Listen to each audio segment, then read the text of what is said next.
Welcome to the Wish I'd Known Then podcast, where we focus on how authors found success, looking at strategies that have taken them to the top of the bestseller charts, as well as what they've learned from their mistakes. Because being an indie author is more than knowing the latest marketing trend. It's about being innovative and creative and learning from your mistakes. Welcome to the Wish I'd Known Then podcast. I'm Sarah Rosette. And I'm Jamie Albright. And this week on the show, we have Jeff Elkins. Yes, we do. It's a great episode talking about dialogue. He's the dialogue doctor. Mm-hmm. So, yeah, it's great. Yeah. And so we really delve, it's very craft focused this week. And it's all about, we ask him, about making characters' voices different, how to distinguish them. Yep. And we get in, we talk a lot about things like the shoulds that people say, like you should do this or you shouldn't do that. And it's the myth busting dialogue episode or something, It's a lot of the things that we think we should or shouldn't do are just arbitrary rules, that we don't have to follow. Right. So, so that's coming up. What have you got going on this week? Nothing. I was just telling Sarah, I'm still at my daughter's. There was an issue with the pool, and so I didn't get to finish swimming lessons until Wednesday. And then I was supposed to leave on Thursday, but decided to bring the kids home, some of the kids home with me, but then they couldn't leave yesterday. So we were going to leave today, which is Friday. And then my daughter remembered last night that the girls have to get their hair done tonight. So we can't leave till tomorrow. So Sarah said it's a hostage situation. Pretty much. I can't go home. I can't. Let me leave. So I'm still here. The Coco hostage situation. The grandkids won't let you go. Of 2023. Yeah.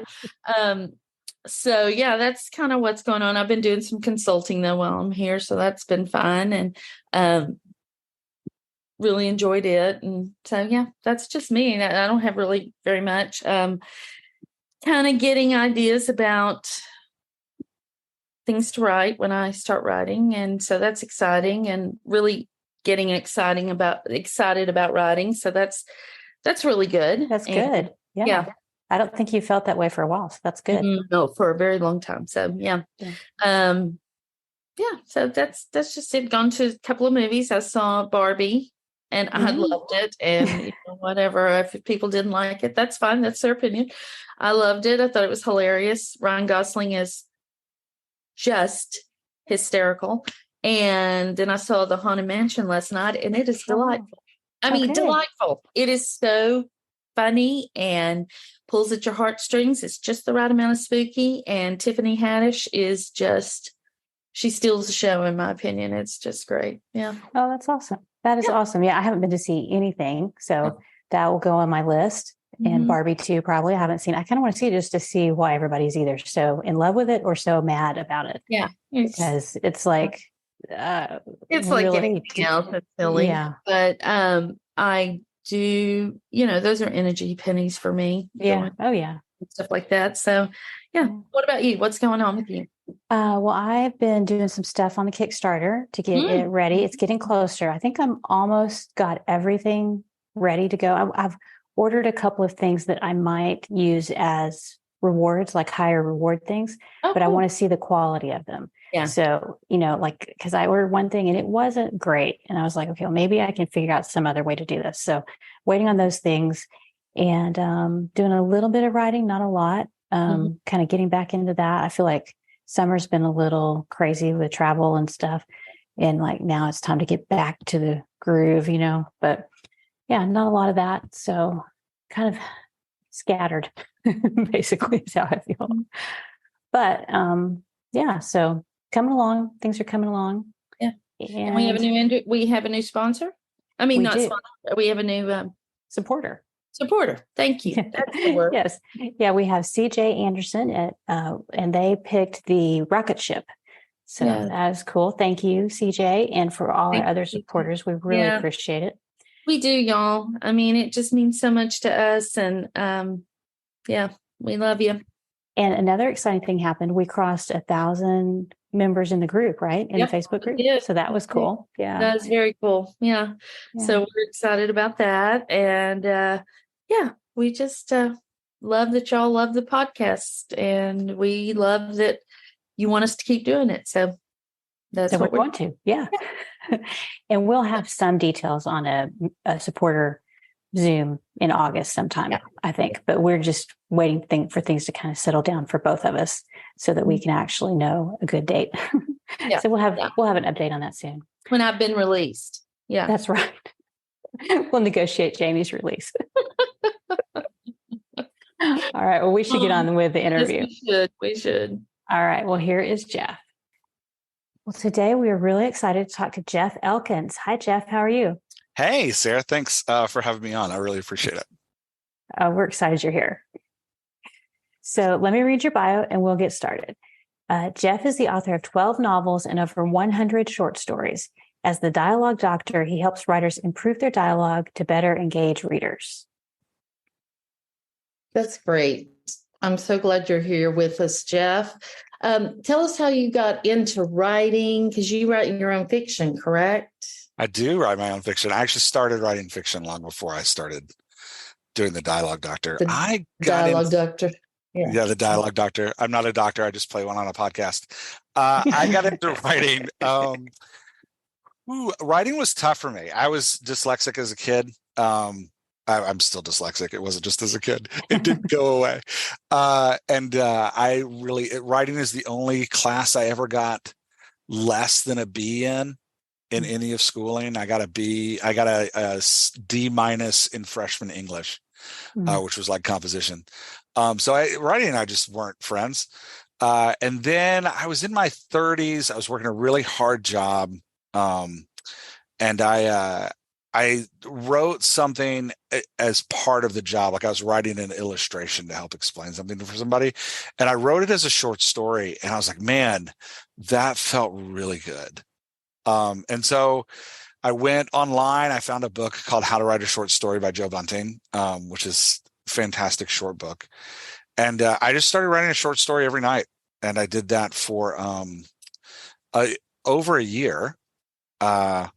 And that's how I kind of caught the bug. And then the way I got into writing novels was I'd been writing a short story every night for about a year and a half. And I was kind of at that point managing a weird online journal that like 5 or 6 writers were all writing to, which was ill-advised. If we want to talk about mistakes I've made as a writer, that was a mistake I made. But it was a lot of fun. I was having a great time. And we were having a blast. Publishing things that no one read, but having a good time doing it. And then I got fired from a job very suddenly and very unexpectedly, and had no income. I'd been working nonprofits for 15 years. And, the thing about working nonprofits is that it's really the mission of the work that you live off of, not the salary. So I was broke poor. We had just moved to take this new job, and I had 4 kids, and my wife was 9 months pregnant with my 5th kid when they told me like, hey, well, they didn't technically fire me. They told me like, you can work and then we're going to fire you in a month, or you can resign now and we'll pay you for a month. And I was like, I will take the pay for a month. Thank you. But I really got scared. I was terrified. And I was like, I can't ever be in a place again where all of my income is dependent on one place. I was like, I don't ever want to feel, I have too many children. I don't ever want to feel this way again. So that moved me from short stories to novels. Yeah, and that's how I really got in it. From then, it was just, I started writing. I found that I could do about 2 a year. That's my capacity. I've tried to do more and I just burn out. So I can get 2 done a year, and I've done 2 a year. I think I published my first one in 2015.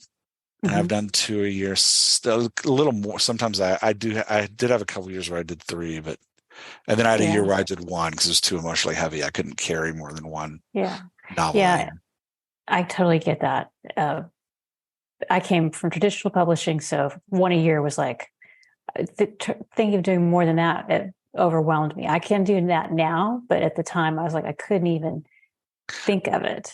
Yeah, it's hard because there's that, like, I think there's that thing in the industry that's like, write fast, publish, and repeat, which is fantastic advice if you're the type of writer that can do it.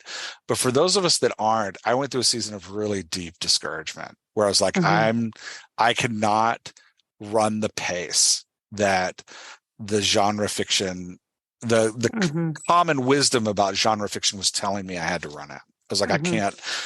And part of it is because I get very emotionally tied to what I'm writing, and writing a novel for me is an emotional journey. And by the end of it, I'm tired. I don't want to go start the next one.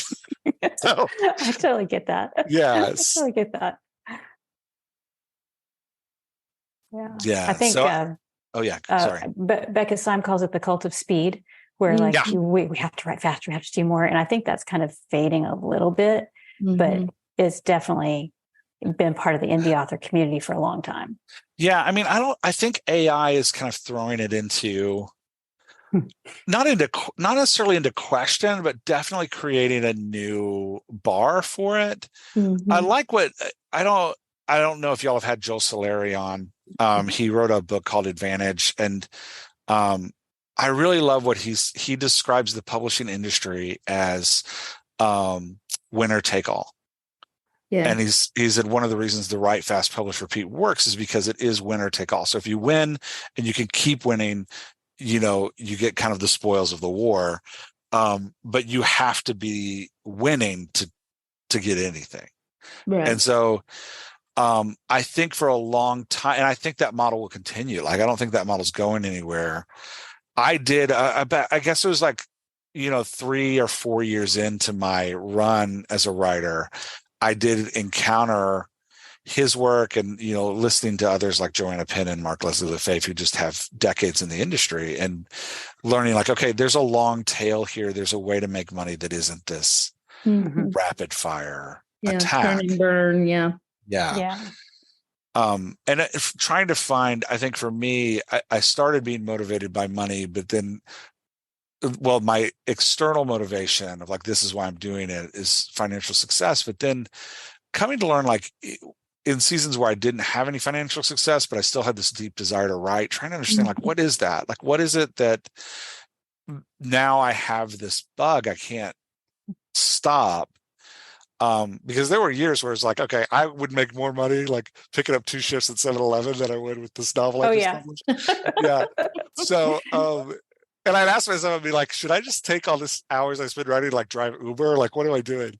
But I found that I really am motivated by taking readers on an emotional journey. It did take like me talking to my readers and being like, hey, talk to me about your experience in my books, and listening to them talk about what they enjoyed. And then when what they enjoyed also sparked something in me, I was like, that's it. That's what I love to do. That's why I write. And it was this, like, I love to connect you to a character and give you and that character an emotional experience together. Yeah. Which really helped because, like, I don't write series. Like I that doesn't motivate me. I've never finished one. I get really tired of them. So, but for me, it's like, we've done the journey. We're done. Yeah. So like, there's no. Yeah. That's great.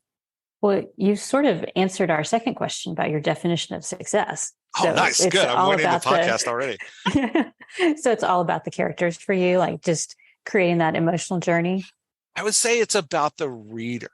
It's about, if I can make the reader cry and laugh in the same book, I feel like I've won something. Like, and that for me, it's, does that make sense? Yeah, no, it makes sense completely to me because I feel the same way.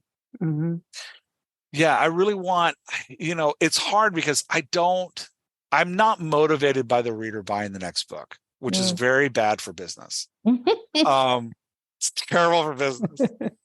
I am super motivated about the reader emailing me and being like, this made me feel something, even if that feeling is bad. Like I just wrote a book. The book I published last year was pretty controversial for some people to read. And I got letters of like, this made me really angry. And that felt like a big win to me. Yeah. I was like, yes, gotcha.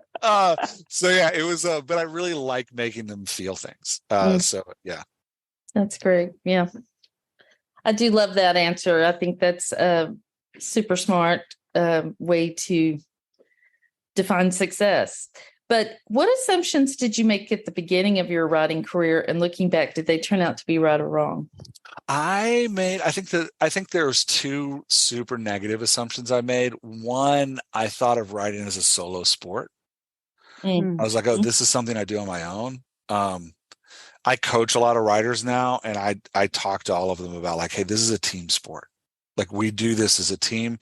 Not that you're like I do co-write with somebody. We have a series that we co-write together, which is fun and wonderful, but I don't mean it's a team sport in co-writing. I mean, you have to have a community of people around you to support this endeavor. It's too arduous. It requires too much rigor. It requires too much emotional investment to try to like isolate yourself and do this outside of your peers. So you need to be talking to other authors. I spent the first probably after I stopped writing short stories and I switched to novels, it was like 3 or 4 years where I just isolated myself completely. And it was terrible. Like it wasn't fun. I would listen to podcasts, but I didn't really have a community. I didn't have the ability to go to conferences. So, yeah, I didn't have the financial means or the ability to travel because of the job I was working. So it was like, okay, but I didn't attempt to connect with anybody online. I was just like, and I didn't attempt to connect with anybody locally, partially because of my own imposter syndrome, which also was just an excuse because I'm an introvert and I didn't want to talk to people anyway. So it was that, so that was the first one, I think. Writing changed for me when I started connecting with other people. When I was like, oh, and I stopped seeing them as competitors and started seeing them as peers. Really started seeing them as teammates, like even people that wrote in my same genre. And I knew we're going for the same readers. The truth is neither of us were making a big enough impact to actually say we were competing with each other. So it was like, no, we could talk, we could share notes. Like maybe we could even share some readers. It'd be great. But it's that like, let's, viewing like stop that need to shift from like, oh, these are my competitors to like, we're in this together. This is a community endeavor. And the best work comes, I think, when it comes out of a heart of like, we did this. And then once you make that shift, all of a sudden all these examples appear like, oh yeah, Hemingway had his like community of people and Fitzgerald was part of that community. And, even like, Jane Austen had like, her family around her. Like there wasn't anybody that's like, it's hard to find a writer that was like, yeah, this person was completely isolated doing work in their own world. Yeah. Well, how did you connect with other writers? Because a lot of writers are introverts, and how did you kind of make those first connections? Because I think the first ones are the hardest. They are the hardest. For me, it was raw desperation. I was listening to some podcasts and I was at a place where like, okay, I'm not selling. I don't know what I'm doing. I am exhausted and I'm tired of like pushing forward. And I was listening to Mark Leslie Lefebvre's podcast, the Stark Reflections podcast. And he said on there, he's like, hey, you can go to my website and just schedule a time with me. And I was like, I'll do that. And so I did. And he was like wonderful. And he was kind and like very knowledgeable about kind of where I was. Like it was a shock to me that I was in a common place that everybody goes to. And he was like, yeah, this is kind of the stage you're in. Like, so, and then he kind of connected me with other people. He was like, hey, here's an online group here. Here's an online group here. Like try this online group. I will say the best thing he did for me was he connected me with cohorts that were mid to small. Because I was in some writer groups like on Facebook that were like 10,000 people. Yeah. And those aren't helpful. Like they're helpful for understanding the market and knowing the industry and learning about how to sell. They're not helpful for building relationships. So like I needed to get, so I ended up falling into another through Mark, engaged with some other writers and fell into kind of a cohort that was starting that had an online component that allowed me to talk. And I will say, like, we live in a beautiful time that makes this possible. The smaller groups can really really help a lot. Like, Yeah. the big groups are great, like you said, for knowledge, but the small groups is where you're going to make friendships. Mm-hmm. Yeah. And if I can say like just a caveat, like what was important for me was small groups that had the same ambitions I did. Because the local writer community where I am, I'm in Maryland in the United States, and the local writer community where I am is really strong. They were very, very focused on getting traditional contracts. Yeah. And I don't have anything against that, but I also recognize that like there's a path there that the busyness of having a full-time job and 5 children do not allow me to pursue. Right. So Right. I actually do have right now I am working on a traditionally published contract, but I have to be hybrid. Like I can't take every book and then wait to see if I get accepted. So it was, and the contract I have now actually they came to me. So it was different, but that local group wasn't my group. I went to them and I was like, oh, I feel weird here and it doesn't feel right. And Yeah. like, I remember I'd written 4 detective novels and they were like, I was talking to one of them about writing a detective novel and she hadn't finished a novel yet. And she started dumping on me all these books about detectives that she was studying because an agent had given them to her to get her like, hey, if you want to get represented by me, I need you to understand these technical crime things. And she's like, you have to do this before you publish another book. And I was like, you and I are in different places. Like we're not speaking the same language. So we're still friends, but I that was not a good. So I think not just finding a community, but finding a community that shares your ambition is important. Yeah. So valuable. Yeah. And I know ambition is usually a bad word. I'm using it here in a positive. Like, no, I get shares it. like what you want. Yeah. I get it. Yeah. Because for me, lots of my local writing groups that I tried, they didn't have the same goals I did. And so it just doesn't fit, it just not a good fit.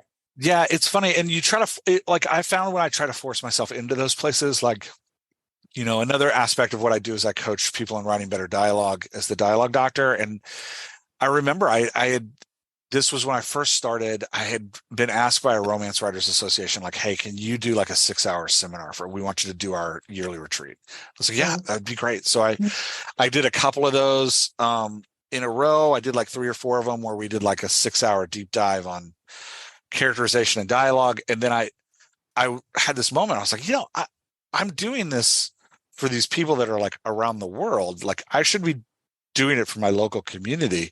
So I called my local chapter, which was like 10 writers in my neighborhood, like literally maybe like 2 minutes from my house. And I was like, hey, I just did this 6-hour thing for these people. I would love just to come and do like 45 minutes for I'm not going to charge anybody anything. I'm just going to do it for free. Like, we know each other from the pool. Like and they wrote me back a letter. There's like, they really struggled with the idea of me coming. Oh my gosh. And then they wrote me back a letter that was like, you're not qualified because I don't have a master's in English. I don't have a degree in English. And they all have masters in English. And they were like, you're not actually qualified to teach us this stuff. And I at first I was mad. I'd like to say I wasn't mad about it. At first I was really pissed, but I got over it. Yeah. Yeah. But I came to understand like, oh, I was forcing myself into a hole where I didn't belong. And I knew before I reached out to them that I didn't belong there. Yeah. And so I think forcing yourself into groups where you don't fit actually makes it worse for you and the group. Makes it much harder. Yeah, it's much harder. So yeah. Well, those are all things that I think a lot of people can identify with, like the saying about where's the prophet without honor in his hometown is like they don't ever that's often where they don't get it. So you're not the only one who's experienced that. So but before we move, we do want to talk to you about the dialogue doctor stuff, but before we move on to dialogue, can you tell us what's the most important lesson you've learned? Oh, that's tough. I know it's tough. Sorry. Yeah, I think so I would say, since we're going to talk about craft, let me talk about the most important lesson I learned is like running the business. And this was a tough lesson for me to learn. That is, if you don't have seed funding, starting a small business is slow and hard. And I think when I went into publishing, again, I started publishing my own work. Is it 2014, 2015? I can't remember where. So I'm almost a decade in. But when I started doing it, I had this dream that like, oh, I'm gonna put books up on KDP. I'm just gonna publish multiple books. People will read them. I'm gonna give one away for free. People will read that. They'll go to the next one. It's gonna be great. I had already missed the Kindle Gold Rush. And I didn't know that, but I know now, like, oh yeah, I had missed that season by like 4 years. So like maybe more. So I got really angry and frustrated, not understanding why my work wasn't going. And I started trying to run ads, and I was like, I get the math of this, but there is what I didn't understand up front is that like you got to lose to gain when you're playing the ad game. You have to lose. You have to have the money to lose. Yep. Like I would apply for back when the book club was like the gold standard of advertising, not that even that long ago, may still be, I don't know. Back when I would apply for book clubs, but I'd be like, I don't have the money to pay for this. If they give it to me, I'm going to have to tell them no, or I'm going to have to like have a conversation with my wife who's like, okay, we can pay the mortgage, or I could pay for the book club. Like, is that like, but that's just like, we had spent so many years working for churches and nonprofits for no money, just like surviving on the day to day, that I didn't have a safety net. I didn't have savings. We were living check to check. And so I then started this business thinking it was going to save me financially, not realizing that like, no, dummy, starting a small business requires capital. Yeah. And it was, I think now I will say like what I learned was like, okay, starting a business that you're okay to work hard at for 5 to 7 years before it earns anything doesn't require any capital. You can do that. But, I had to shift my mindset to understand this is the game I'm playing. There's a lot of people playing other games. The long game, right? Yeah, this is the game I'm playing. I am earning one reader at a time. I am thinking about that reader as a customer that I want to keep coming back to my store over and over again. I am coddling that reader with emails that are personal and that like attach them to me as an author, not just to my not because I hit the right genre tropes, but because I have a personal brand of writing that they want to be a part of long term. And so that I'm not like having to pay more for things like email newsletters, I'm getting rid of readers who don't fit that, who aren't there for me, who are there because I wrote a detective novel they liked, but not there because they liked my writing. And I'm like figuring out ways to give them off ramps to my community. Like, you guys can go. I don't need to pay for you. Like, you can get off. Let's keep the people who are going to buy the next book that I write, regardless of what genre it is. Like, it's that, I think that was a hard lesson for me to learn. It was, and I will say, like, it was a good lesson to learn because I'm 10 years in, and now, my writing pays my kids' college tuition. I have 2 children in college, and, we had, again, no savings, like, because of the decisions I'd made as coming out of school as to what jobs I took. And so, there was real anxiety around, like, how are we going to get these kids to school? And, my daughter's going to New York next year for college, and we are funding her launch into adulthood. And but it's funded with the work I do writing. So it's the long tail does pay off, but it's years of work with where you have to figure out a different way to motivate yourself than the money coming in. Yeah, I agree. Well, let's talk about dialogue now. So give us some tips on how to make each character's dialogue different, or each character sound different.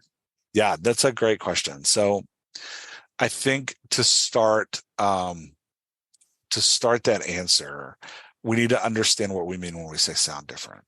So, okay. And this is what we mean by that phrase, that the term is character voice, that I know y'all both know. I think the problem with character voice is we often say it, but we rarely define it. We're just like, oh yeah, we know what that means, but we don't necessarily. So the character voice is is how the character's personality sounds on the page. So, and oftentimes what we do as writers is we go and we define what we want the character's personality to be. Like if we use, let's say we use the Enneagram, we're like, oh, my character's an Enneagram 1, and they have very firm opinions about what's right and wrong, and they have this inner critic that they really struggle with. And then we start writing, hoping that knowing that personality is going to translate into how that character sounds on the page. But there's actually a big leap there, because you have to pause and think about, like, okay, how does this character sound on the page? What is this character's voice?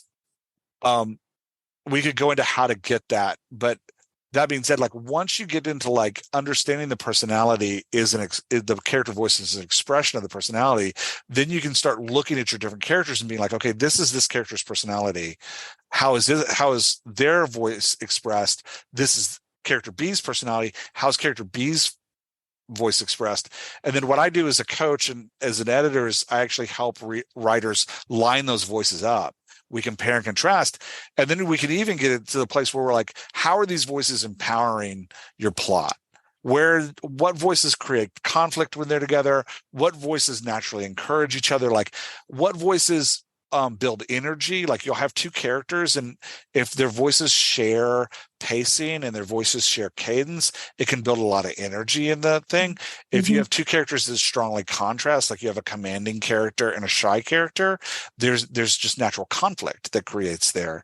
So building that in the absence of understanding character voice and in the absence of thinking strategically about how our voices come out on the page, all the character, as we write, the characters more and more sound like us. And you start to get this mud where it's like every character sounds like me. And so it is that being intentional. And I will like just say it works for plotters and pantsers. So I'm a heavy plotter. I have to have like every beat outlined in a spreadsheet before I can write anything. I do change it as I write, but if I don't have my spreadsheet set up before I write, nothing's happening. So I will build my character voices before I write, right? But I also work with a ton of pantsers. There's a ton of pantsers in the community. And for them, I tell them like, okay, let's write 7,000 words.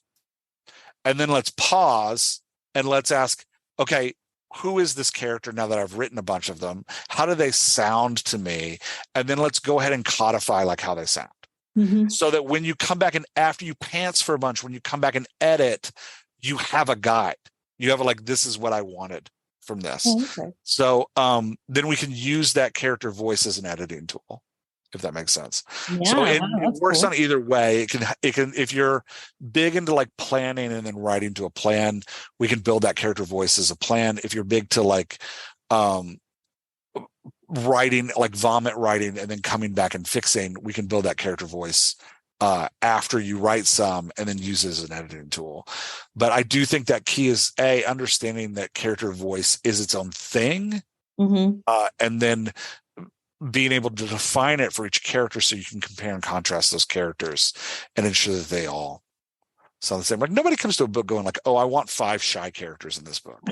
I mean, maybe they do, but like if you do, like that's not usually the cast we dream of. The cast we dreams of are like dynamic and they're fun and they're like, oh, this is the bubbly one and this is the shy one and this is the like one that has trust issues, right? Like, but then we have to pause and be like, okay, so what is the one who have trust issues? What does that sound like when it comes to the topics they talk about, the words they use, the body language that they convey, the like construction of their utterances on the page, and then the like how often they participate in conversations of 3 or more characters, right? Like, so once we can define that character voice, we can start to compare and contrast and make sure we have a diverse cast.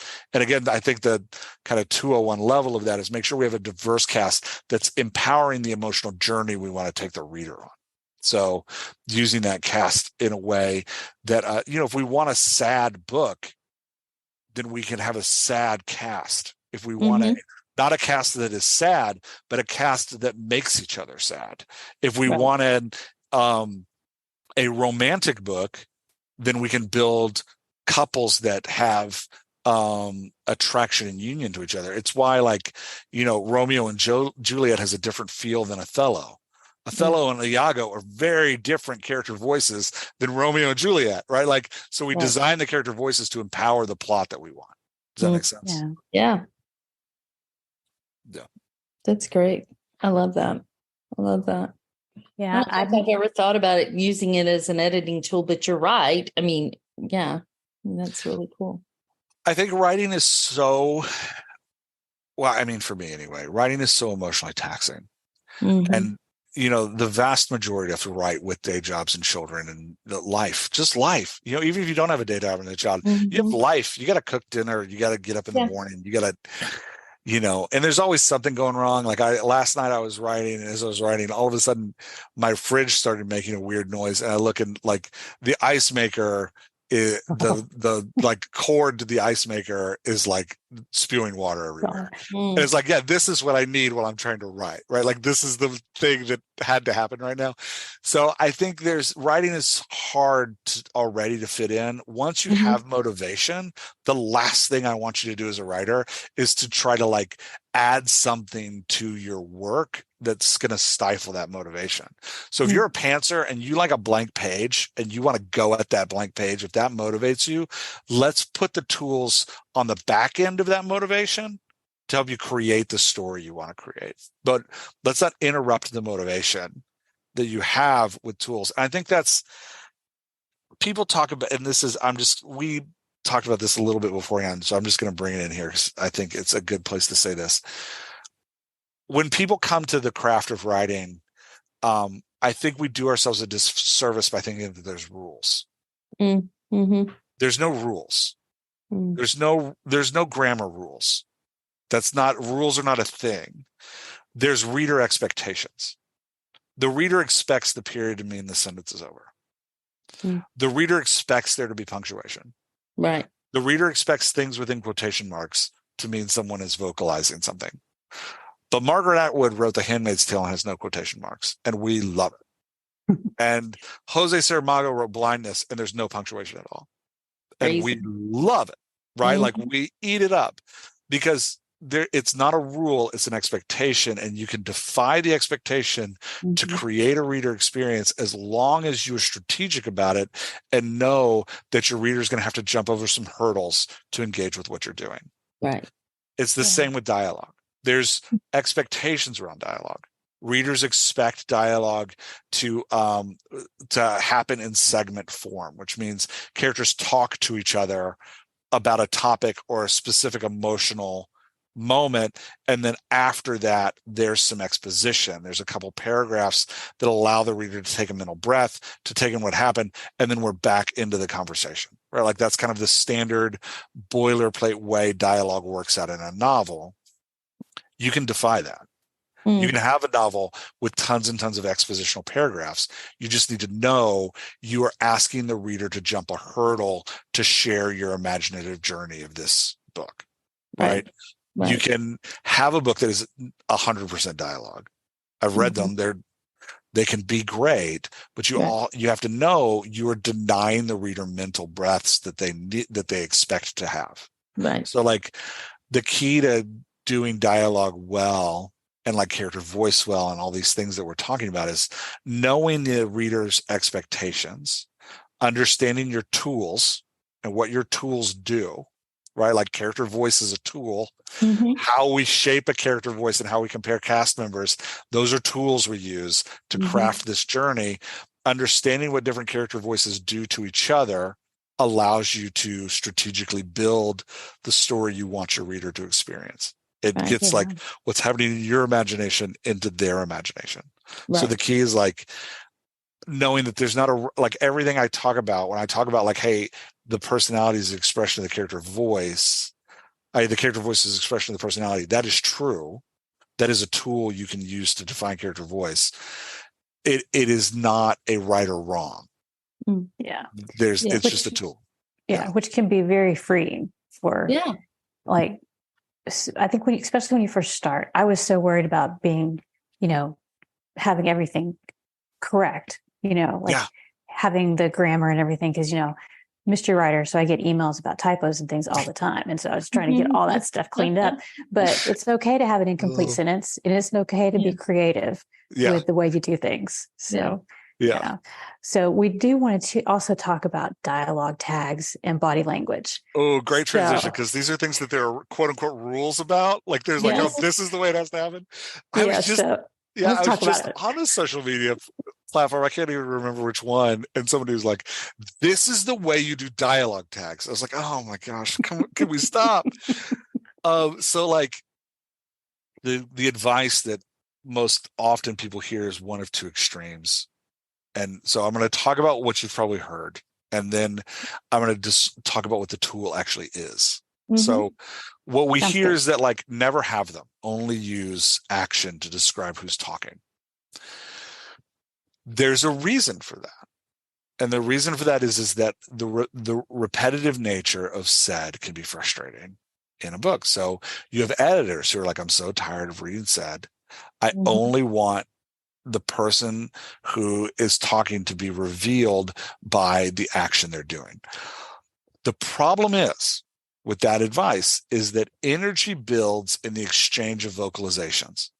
So if you've ever watched like Gilmore Girls, or West Wing, or one of these like shows, or read a David Mamet play where we're like, oh my gosh, the dialogue is amazing. It's got this energy to it. How do I capture that energy? The way you capture that energy are short, uninterrupted exchanges between characters, because as they pass that hot potato of dialogue back and forth, the energy in the scene builds. Right. So if you have a 3-person conversation, we love 3 to 8 person conversations, what I call a big cast conversation. As readers, we eat them up. They are the center point of like all visual media. So and the reason we love them is because there's the possibility for so much energy as all these diverse voices play off of each other. If you are trying to do that 3 to 5 person conversation, and every time a new person talks, you are describing how they move across the room, that is going to feel so disjointed, and you are robbing the energy from that piece. So the advice has a purpose, but the purpose actually works against you sometimes. The other side of the advice is like, only use said, and use it all the time. And again, this works against you, especially in our audiobook age, because the poor audiobook narrators, he said, she said, he said, she said, I said, you said, he said, she said. It's just like, oh, it's man, too much. Everybody's saying everything. Yeah. So and again, dialogue tags are a tool that have a kind of beautiful use for them. And by saying like, I've got this, wonderful tool shed that has like, I can make anything in this tool shed, but the only thing I'm going to do is hammer nails. That's what using said is. It's like, I've got this beautiful multifaceted tool that I can use to do all these things, but I'm only going to use it to hammer nails. It's like, all right, well, if that's what you want to do, great.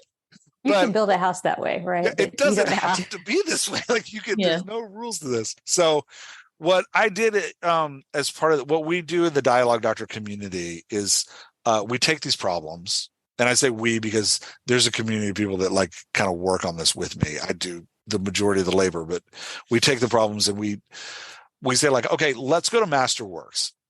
Let's go to works that have like spanned the test of time and that we love across genre, across time periods. We read them, we look at how they're using this tool, and we're like, what are they doing? And you'll find that in Masterworks, none of them are doing any of the advice on either end of the spectrum. And we can say that all day, but that is not what they're doing. So like, Toni Morrison in Beloved, master use of dialogue tags, uses desperately, uses exhaustedly, uses these like things that we're told never to use as a dialogue tag, puts dialogue tags all over the book. Sometimes has no dialogue tags, right? Like, but she understands what makes her a master. She understands the tool and how to use it, and then wields it to craft a story. So that huge buildup to say dialogue tags have 3 purposes. They identify who's speaking. Super important in conversations of 3 or more characters. In conversations of 2 characters, this tool isn't important because you have paragraph spacing to do it for you.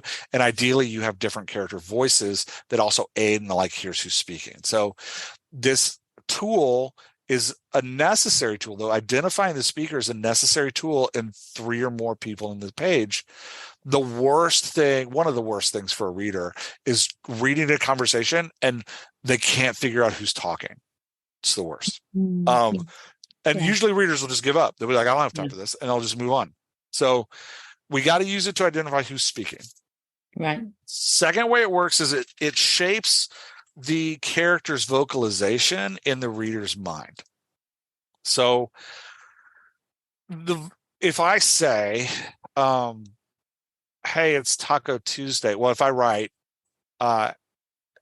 it's Taco Tuesday today. Do you want to have tacos? Billy said.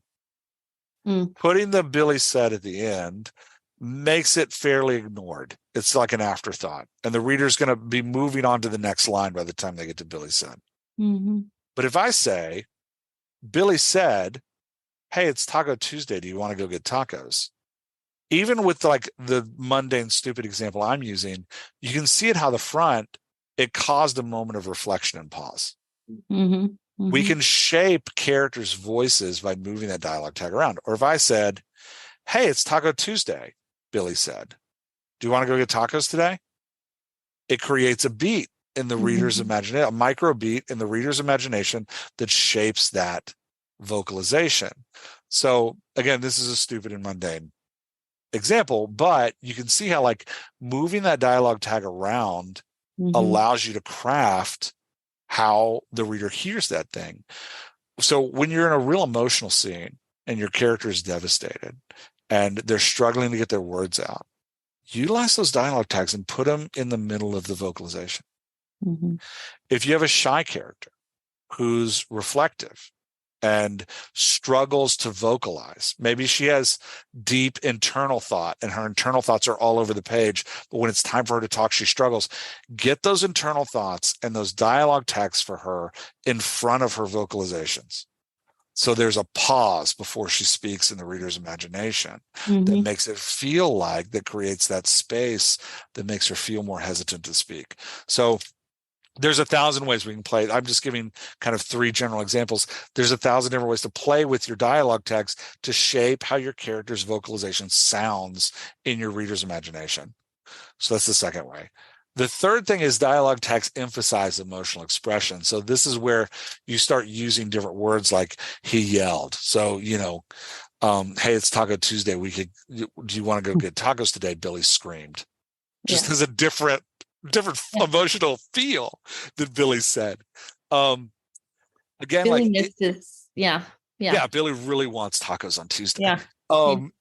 Yeah. It may be that we're recording this near dinner time. That may be my problem with my examples. But all of Jeff's examples in this podcast were food related. But it's that like understanding that like, hey, this again, you have a tool. And you can use that tool to shape the reader's experience. One of the ways to do that is to like change it from said to something that's more descriptive. Yeah. Can you overuse a tool? Absolutely. Yeah. Can you underuse a tool? Absolutely. Right. Like part of how you use the tools, when you use the tools, what tools you obsess over, what tools you completely ignore is your author voice. Right. So if you're like, I'm going to limit myself to only using said, fantastic. You're making a decision for your author voice. That's who you are as an author. It's very possible that an agent is going to look at you and be like, I don't take any works that, ever use dialogue tags. Great. That is that agent making a decision about what kind of author voices they want to represent. Right. Like, so but I say that to say, again, to go back to like, there aren't rules. There's just expectations and standards that we set up for ourselves.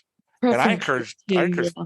Oh yeah, I'm sorry. Go ahead, Jamie. Preferences is there. I mean, like in the case of the agents, that's a preference. That's not because the next agent may say, "Oh, it's totally fine." Yeah, and I will say I have yet to find a masterwork. I'm going to get in trouble for this. People are going to send me letters. I've yet to find a masterwork where I'm like, oh, they never use dialogue text. Yeah. I've yet to find a masterwork where like, oh, they only use said. I mean, and I read a lot. I haven't found one. So, you know, there is a like advice we give beginning writers that we excuse all of the masters. Right. We're like, oh, well, Cormac McCarthy can write everything in italics because he's Cormac McCarthy. Well, no, Cormac McCarthy can write everything in italics because he understands what that does to the reader's experience of the book. Right. Like he knows, Cormac McCarthy can get away with never giving the characters on the road names because he's Cormac McCarthy. No, he can do it because he understands what keeping them anonymous. I promise I didn't talk to him when he was alive, but I promise that was a strategic choice he made because at some point he realized this becomes incredibly personal if I don't name this kid. Right. But like all those decisions, there's a reason behind it. Yeah. Instead of being just like, oh, I think I'll just not do this and see what happens. It's like it's a strategic decision in producing an effect in the reader. Yeah. And it may start with, I'm just going to do this and see what happens. But you do have to pause and be like, okay, what's happening? Like you do have to stop at some point and be like, hey, what's going on here? And the key to like making strategic decisions about dialogue tags or anything else is to be consistent. So like make the decision for the whole work. If you're only going to use said, don't use said for 4 chapters. And then all of a sudden be like, you know what? I'm really going to use screamed here.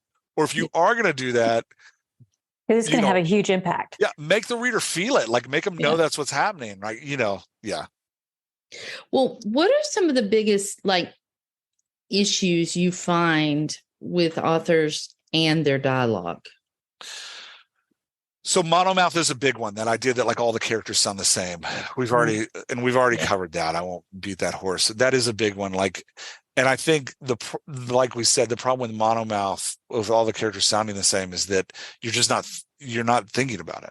You're hoping that because you have a picture of what the character looks like in your head, it's going to translate to a different character voice. For some authors, that might work. For most of us, it doesn't. We have to go ahead and figure out what the character voice looks like on the page. The next problem I'd say is that writers don't understand what dialogue is for. And that's the second biggest problem, I think. So dialogue, your story, people hate it when I say this, but I will fight people on this. Your story, it should be 60 to 80% dialogue. Your scene is characters interacting, which is dialogue. So dialogue doesn't just encompass the vocalizations, it encompasses body language too. Like we communicate through body language with each other. Your scenes, whether they are a love scene or a fight scene or a drama scene or a comedy scene, whatever scene you're writing, it needs to be dialogue centric, screenplay ready, right? Like I should be able to remove all of the paragraphs around your scene and still know what's happening and enjoy your scene. And so I think as writers, I think a lot of times what we do is we ramp into scenes because we're trying to like get ourselves mentally engaged. So you'll get like 8 to 9 paragraphs of like what's happening and the description of the room and like the description of how we got here. And then, we're in the middle of the conversation and we're like, oh, I have to tell them that this thing happened in the past. And so then we'll drop like 3 paragraphs in the middle of a segment of dialogue about like, oh, and 10 years ago, this went on and she feels this way about it. And you're destroying the impact that dialogue has. What dialogue does, characters interacting as dialogue pulls your reader into the moment. It zooms them down in. So if you think about like walking through a forest, dialogue, hearing characters connect is like being in the forest. You feel the crunch of the leaves under your feet. You can smell the wetness of the air. You can reach out and touch the trees. You hear the wind rustling through. That's what happens to a reader when they are in the midst of 2 characters or more interacting with each other. They get intimate into the scene. They feel what the characters are feeling. Exposition, paragraphs of like summary or description, pull us out of the moment. And we zoom out and have these moments of reflection. So it's like getting in a helicopter and looking down at the entire forest. Mm-hmm. You need both experiences. Right. But what writers will do is they will have me above the forest for so long with paragraphs.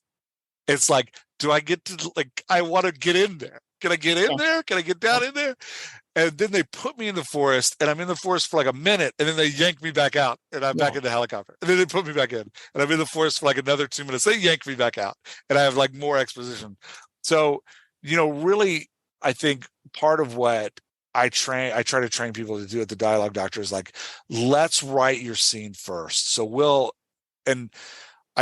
the people I work with, I'm like, hey, if we do this 10 times, you'll never need to do it again. Just write the dialogue. Don't write anything else. You're not allowed any paragraphs. Start the scene and write the dialogue. And then after you've written the dialogue, come back and write the paragraphs. Mm. And you'll find you're like, I don't want to interrupt this. I don't want to put these paragraphs in. And I don't actually need to know what Billy was doing 4 years ago. The scene works just fine without it. Right. Like, so it's that, and it feels like, and the interesting thing is the third problem we have is once we've fixed that and once we've done that, it becomes incredibly addictive. And then we stop adding paragraphs altogether. And I get to this place with writers that I work with because I do long-term coaching sometimes. And there's writers I've worked with for like a year and a half. And now we're at the place where I'm like, hey, you have to add some paragraphs. You have to give people the reflection. You have to give them the middle break. And they'll fight with me. They'll be like, no, I'm in the scene. I'm in the moment. I'm like, yeah, but we just had this big emotional moment in the conversation, and the reader needs to sit in the emotional mess you made. So give them 3 paragraphs here where we like talk about what just happened, right? Like reflect on what just happened in 3 paragraphs. And I will get to it. I promise if you do it 10 times, you'll get to a place where you're like, I'm just writing dialogue. This is super fun having these characters interact with each other. And you'll get editors like me coming back and being like, okay, you have to add paragraphs. Like, you're like, I love the dialogue, but where are these people talking? Yes. Are they indoors? Yeah, outdoors? Where are we? But again, it's funny. You're going to find that it matters less than you think it does. Yeah, it matters less. Like, now that's not true for all. Like, again, genres bring reader expectations, right? Like, and I use the word reader expectations and genre conventions synonymously. I think they're the same words. So like if you're writing historical fiction, you're going to need more paragraphs. Oh yeah. And your readers want that. Yeah. Yeah. That's what they're cut for. Yeah.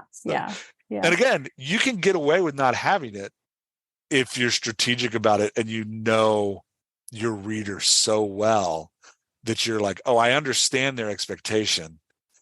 I understand it to the level where I can now screw with them. Right. Like, but you do have to understand the tool to the level that like you know what they want. Yeah. Yeah. That's the advanced maneuver. Right. Yeah.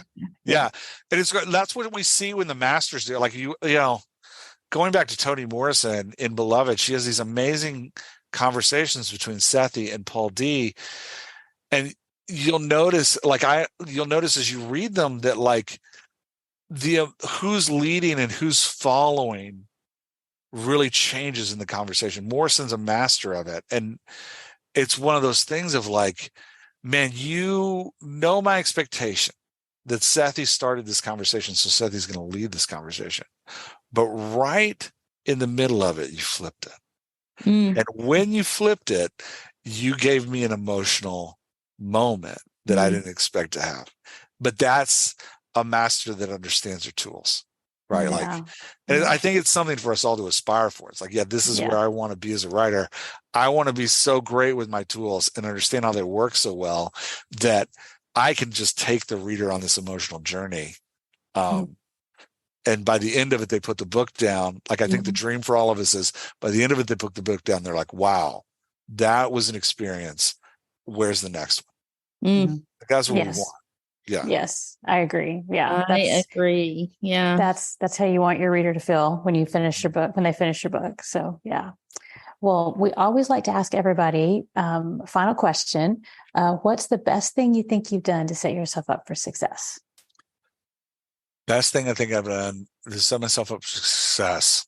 Oh, sorry. I'm thinking about all that we've talked about. I don't just want to repeat myself. Um,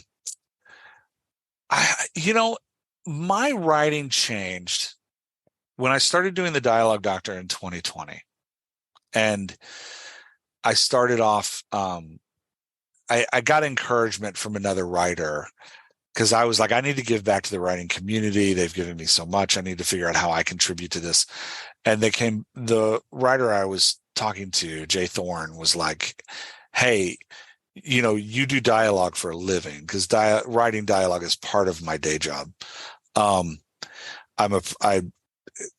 We won't go into that, but I mimic dialogue for my day job. So he was like, you should bring what you know from that into writing. And I was like, okay. But before I did that, I really wanted to prove the hypothesis. Like, I had all these ideas and so I before I did anything, I went and got 20 Masterworks and I just reread them just to see, like, is this real? Is this is what I'm sharing actual? And I think we get so excited about writing, and we just want to write, that we stop. And so we start reading our genre. We start reading books that are selling in our genre.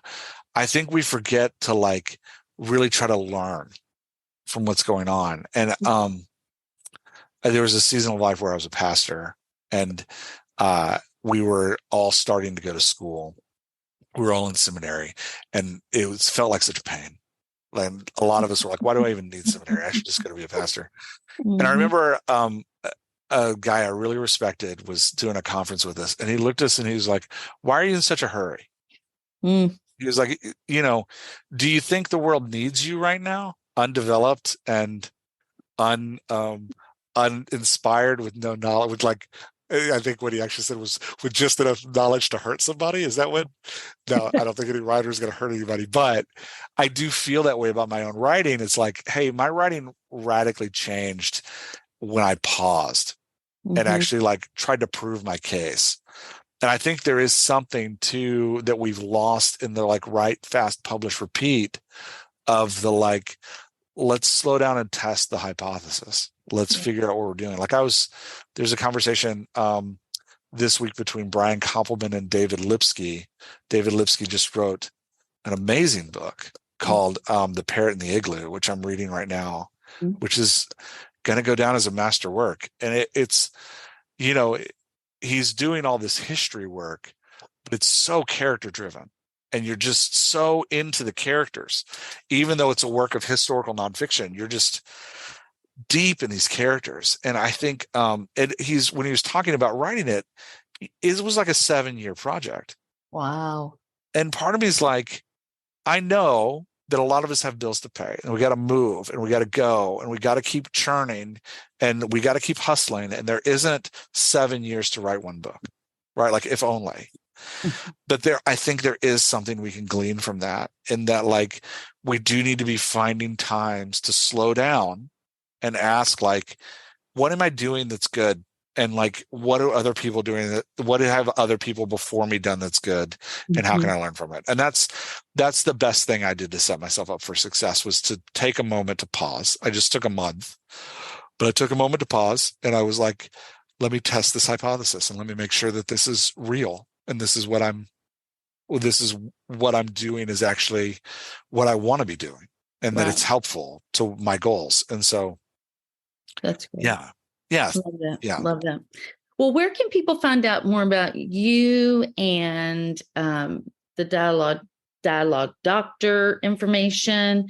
We would love your podcast. Yeah. So you can find me at dialoguedoctor.com. Okay. All of this stuff is there. There's a weekly podcast that comes out. That's the Dialogue Doctor podcast. It is, I should warn people, it is not an interview podcast. Okay. People are always like, this wasn't what I expected. I was like, yeah, I'm sorry.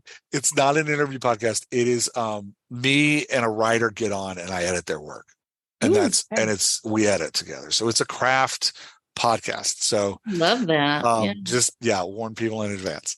That's what you're showing up for. We are going to get we are going to talk about where he said goes in this vocalization. We're going to get nitty gritty and dirty. So you can find the podcast. I put out a weekly newsletter. You can find that too. I just published a book, The Dialogue Doctor Will See You Now, How to Write Dialogue and Characters Readers Will Love. It came out at the time of this recording. It's about 2 weeks old. So, okay. And everything I've talked about today is in that book. It is, I think of it as like the first 2.5 years of learning from the Dialogue Doctor community. Like, this is what we've learned about dialogue together, working on it for the last 2.5 years. We also go deep into like character growth and like how to use dialogue to empower character growth. And so dialoguedoctor.com has all of that work. I have a couple other Dialogue Doctor editors that work with me, and we're always holding like master classes, and you can find all of that over at the site. That's great. And we will have all those links. And I'm curious about your podcast. I can't wait to listen to it. So I didn't even know you had a podcast. So I'm excited to learn about that. So I do. We just did episode 150, which was great. Oh, awesome. Yeah. And it's so fun. Like, I think what I love most about the podcast is that there were people who started this journey with me in early 2020, and they're still very strong members of the community. And so what I love doing with the podcast is all the episodes are up. So like, my friend Shane Miller, who's an amazing writer and editor in his own, before he ever started working with me, you can find like the 5 episodes that we've done over the last 150 episodes, and you can kind of see his writing transform as he goes. So I think the podcast is a lot of fun because it's not just a like weekly time to think and talk about craft. It's also it becomes a time capsule where we can look at how we're growing and changing over time. Yeah. And me as an editor, like the real time capsule is like watch Jeff learn to edit. So that's that's the real. Yeah. Oh, that's great. But that's really good because talking about it is kind of abstract. So being able to really dig in and use examples is probably really good. So we'll have all the links to the podcast and your book and your website and everything in the show notes. And those will be at wishidknownforwriters.com. And thanks to Alexa Larberg for editing and producing the podcast, and Adriel Wiggins for doing the editing. Thanks for being here today, and we'll see y'all next week. Bye, everybody. Thanks for listening to the Wish I'd Known Then podcast. We hope this episode inspired you, empowered you, and made you laugh a little bit too. If you loved it, tell your friends about it. And if you feel so inclined, leave us a review. We look forward to being with you again next week.